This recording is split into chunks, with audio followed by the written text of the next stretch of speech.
اس کے بعد ارجا آیت فی کتاب اللہ، قرآن حکیم میں سب سے امید افزا، امید کو بڑھانے والی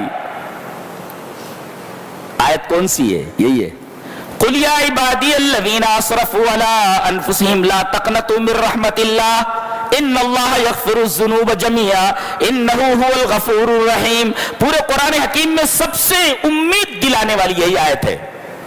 ابن عباس فرماتے ہیں، ابن مسعود رضی اللہ تعالیٰ فرماتے ہیں، بہت سارے صحابہ اور تابعین فرماتے ہیں کہ قرآن حکیم میں سب سے امید دلانے والی آیت یہی ہے۔ کیا؟ اللہ پہلے اپنے حبیب سے بول رہا ہے، آپ بولیے، قل، آپ کہہ دیجئے۔ اب ظاہر ہے کہ نبی بھی بول رہے ہیں اور اللہ کے بولنے پر بول رہے ہیں، گویا کہ اللہ بول رہا ہے اور اس کا نبی بھی بول رہا ہے، یہ دو چیزیں، قل، اے ہمارے حبیب آپ بول رہے ہیں، تو اللہ اپنے نبی سے کہلوا رہا ہے، گویا کہ اللہ بول رہا ہے اور اس کا نبی بھی بول رہا ہے، دونوں بول رہے ہیں۔ کیا؟ یا عبادی الذین اسرفوا، ہے میرے بندو۔ یہ یا کیوں بول رہا ہے؟ اللہ پکارنا ہوتا ہے نا تو آدمی قریب ہی ہوتا ہے نا تب نہ پکارتا ہے، اے بھائی بولتے نا، کوئی آدمی سامنے ہو تو میں بولوں گا نا یا عبداللہ۔ اللہ فرما رہا ہے یا لا کر کے میں تیرے ساتھ ہوں، پاس ہی ہوں، دور نہیں ہوں تجھ سے میں۔ تو نے بہت گناہ کیا ہے نا، مایوس مت ہونا، تو میرا بندہ ہے، میں تجھ سے دور نہیں ہوں، بہت قریب ہوں تجھ سے۔ محبت دیکھ رہے ہیں آپ رب تعالیٰ کی اپنے بندوں سے، اور بندہ ہے کہ اللہ کی نافرمانی پہ نافرمانی کیے جا رہا ہے، اللہ آواز لگا رہا ہے، کیا؟ یا ہے، یعنی میں تیرے ساتھ ہوں، تجھ سے دور نہیں ہوں، لیس بعیدا منکم، تجھ سے دور نہیں ہوں میں۔ کون؟ میرے بندے، بندہ نہیں کہا، میرا بندہ کہا۔ اللہ کہے نا میرا بیٹا ہے، کیسا لگتا ہے آدمی کو؟ نہیں معمولی نہیں، بیٹا ہے، میرا بیٹا ہے بولے تو۔ یا عبادی، میرے بندے، بولے اللہ تبارک تعالیٰ نے یہاں اپنی طرف جو اضافت کی ہے وہ اضافت تشریفی ہے، میرے بندے ہیں۔ کون سے بندے؟ الذین اسرفوا علی انفسہم، جنہوں نے اپنے نفسوں کے اوپر ظلم کیا ہے۔ اسراف کا مطلب ہوتا ہے تجاوز الحد فی الشیء، کسی چیز کے اندر حد سے تجاوز کر دینا، لمٹ کو کراس کر دینا۔ اور لمٹ کراس کرنے کا مطلب یہ ہے کہ انہوں نے بہت گناہ کیے ہیں یعنی گناہ کی ایک لمٹ ہوتی ہے، انہوں نے لمٹ کراس کر دی ہے گناہ کرنے میں، ایسے لوگوں کے بارے میں کہا جا رہا ہے سمجھ میں آ رہا ہے آپ کو؟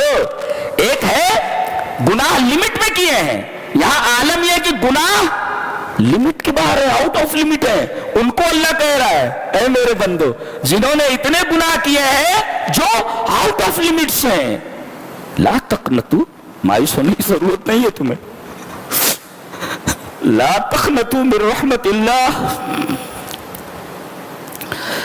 اللہ کی رحمت سے مایوس مت ہو۔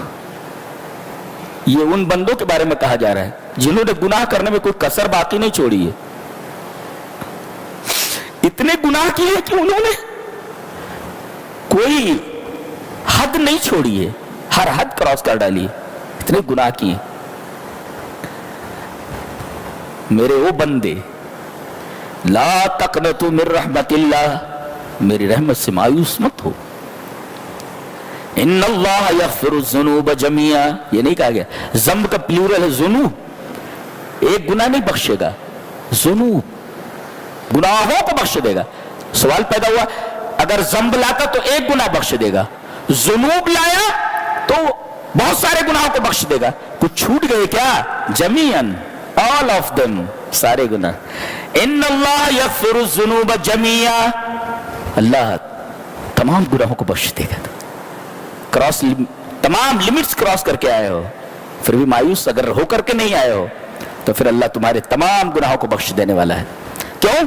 انہ هو الغفور الرحیم، اس لیے کہ وہ بہت زیادہ مغفرت کرنے والا، بخشنے والا، بہت زیادہ رحیم ہے، وہ بہت غضب کی آیت ہے یہ، اور ہم جیسے گناہگاروں کے لیے تو یہ تو سب سے امید افزا آیت ہے۔ اللہ سے محبت ہو جا رہی ہے دیکھ کر کے اس آیت کریمہ کو، ہے کہ نہیں؟ اتنا بھی رحیم کوئی ہو سکتا ہے کیسا؟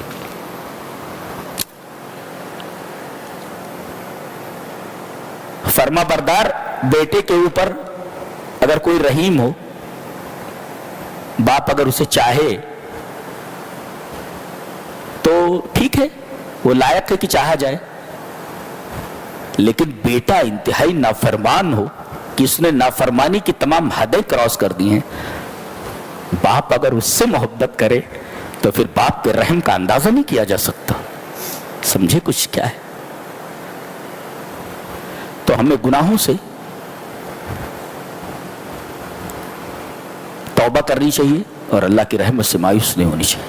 بہت امید افزا آیت ہے.